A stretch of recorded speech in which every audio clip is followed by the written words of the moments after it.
गुजरात चुनाव में कुछ ही वक्त अब बाकी रह गया है। चुनाव को लेकर के तैयारियां इस वक्त जोरों पर हैं। गुजरात चुनाव को लेकर कल बीजेपी ने अपने प्रत्याशियों की पहली लिस्ट भी जारी की। गुजरात की कुल 182 सीटों पर 2 चरणों में चुनाव होंगे। पहले चरण के चुनाव 1 दिसंबर को होंगे और 5 दिसंबर को दूसरा चरण संपन्न होगा। चुनाव के नतीजे 8 दिसंबर को आएंगे, जिस दिन यह तय होगा कि गुजरात में किसकी सरकार बनेगी।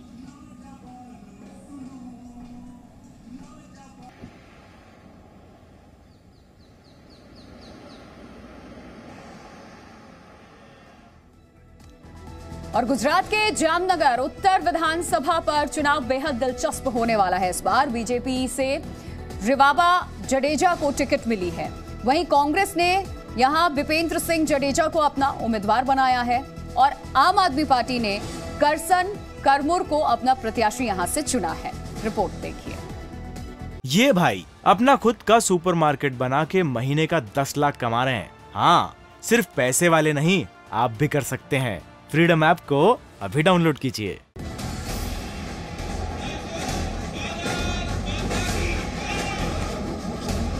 यहाँ पर कर रहे हैं।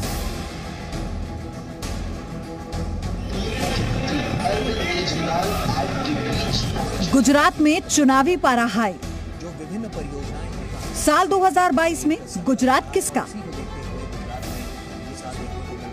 पब्लिक की राय गुजरात में किसकी जय? गुजरात विधानसभा चुनाव को लेकर सियासी गर्मी बढ़ रही है।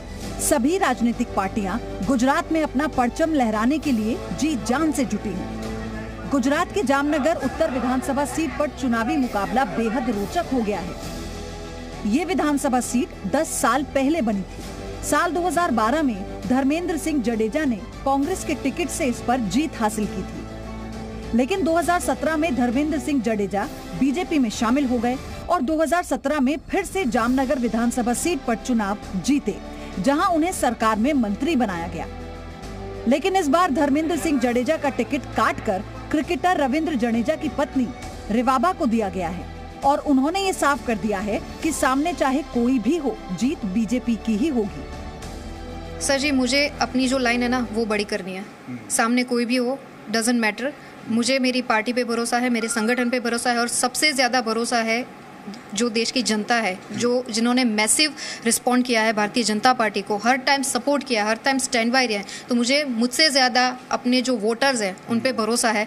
नथिंग मैटर्स और जीत फाइनली भारतीय जनता पार्टी की ही होगी। ये विधानसभा सीट बीजेपी के लिए बेहद महत्वपूर्ण है, क्योंकि रविंद्र जडेजा की पत्नी को टिकट देकर पहले से ही 2 बार विधायक के तौर पर जीते धर्मेंद्र सिंह में इस बात को लेकर नाराजगी हो सकती है, जिसके चलते रिवाब के लिए ये चुनौती भरा हो सकता है। हायर अथॉरिटीज जो भी डिसाइड करती है वो हमारे वडील हैं, तो वडील का आशीर्वाद और उन सबके साथ कोई भी मनमुटाव ना होना, ये एक सभी उम्मीदवारों के लिए एक बहुत ही आम बात है। ना कोई विरोध, ना कोई औपचारिकता, nothing, just simply support, which means Bharatiya Janata party. Jamnagar की सीट पर कांग्रेस के टिकट से रविंद्र जडेजा की बहन चुनाव लड़ना चाहती थी, लेकिन कांग्रेस ने उन्हें टिकट ना देकर विपेंद्र जडेजा को अपना उम्मीदवार बनाया। विपेंद्र जडेजा का कहना है कि रिवाबा को चुनावी समीकरण नहीं पता और जब तक वो इन सब चीजों को समझेंगी तब तक चुनाव बीत जाएगा। एक तो यहाँ सालों से काम करता हुआ उनको जनप्रतिनिधि चाहिए, क्योंकि मैं 32 साल से यहाँ काम कर रहा हूँ, तो जामनगर की हर परिस्थितियाँ हैं उनसे मैं वाकिफ़ हूँ। जबकि रिवाबा बहुत नए हैं और उसको जामनगर की अभी जोग्राफी भी नहीं मालूम कि क्या है, आने वाले दिनों में उनके इश्यू क्या है वो समझेंगे, तब तक तो इलेक्शन खत्म हो जाएगा। वहीं दूसरी ओर बीजेपी से जुड़े करसन करमूर ने टिकट ना मिलने की वजह से आम आदमी पार्टी का दामन थाम लिया है और जामनगर उत्तर सीट से चुनावी मैदान में उतर गए हैं। बीजेपी के टिकट से कई बार पार्षद चुने गए करसन जामनगर में डिप्टी मेयर के पद पर भी कार्यरत रहे हैं। ऐसे में उनकी अपनी एक पहचान है। करसन का मानना है कि रिवाबा उनके लिए कोई चुनौती नहीं है, क्योंकि रिवाबा ने यहाँ पर कोई काम नहीं किया। साथ ही उन्हें उम्मीद है कि टिकट कटने से नाराज धर्मेंद्र सिंह उनकी मदद करेंगे। साल से मैं पार्षद रहा था महानगर पालिका में और 2 बार स्टैंडिंग का चेयरमैन भी रहा था, 2 बार डेप्यूटी मेयर भी रहा था। मेरे लिए कोई मुश्किल बात नहीं है। मुझे सारी जनता जामनगर की पहचानती है, सारी विधानसभा के लोग मुझे पहचानते हैं। मेरा काम करने का तरीका अलग है, मैं फेस टू फेस मिलता हूँ, फेस टू फेस काम करता हूँ, इसीलिए मैं सभी लोग मेरे साथ हैं।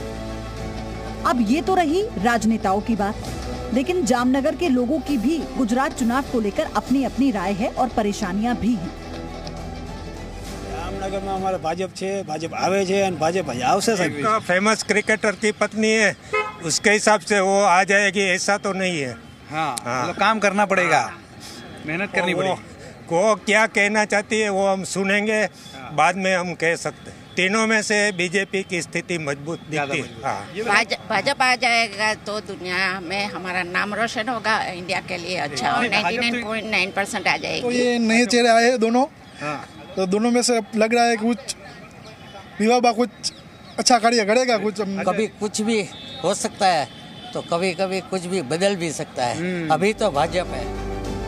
जामनगर उत्तर विधानसभा सीट पर किसी भी एक पार्टी का वर्चस्व नहीं रहा है। ऐसे में ये मुकाबला बेहद दिलचस्प रहेगा और देखना ये होगा कि यहाँ से चुनावी संग्राम में कौन किसे पटखनी देता है। ये जो क्षेत्र है ये जामनगर नॉर्थ इलाके में आता है, जहाँ से रविंद्र जडेजा की पत्नी चुनावी मैदान में है। ज़्यादातर लोगों का मानना है कि रविंद्र जडेजा की पत्नी चुनकर आएंगी, क्योंकि वो बीजेपी की कैंडिडेट हैं, बीजेपी ने अच्छा काम किया है। आम आदमी पार्टी और कांग्रेस को लेकर जामनगर में उतना माहौल नहीं है जितना बीजेपी के लिए है। बहरहाल देखना होगा कि जब चुनाव में वोटिंग होगी तो किसके पक्ष में होती है और यहाँ का विधायक चुनकर कौन आता है। कैमरा पर्सन सनी पासवान के साथ अश्विन पांडे, जी मीडिया, जामनगर। ये भाई अपना खुद का सुपरमार्केट बना के महीने का 10 लाख कमा रहे हैं। हाँ, सिर्फ पैसे वाले नहीं, आप भी कर सकते हैं। फ्रीडम ऐप को अभी डाउनलोड कीजिए।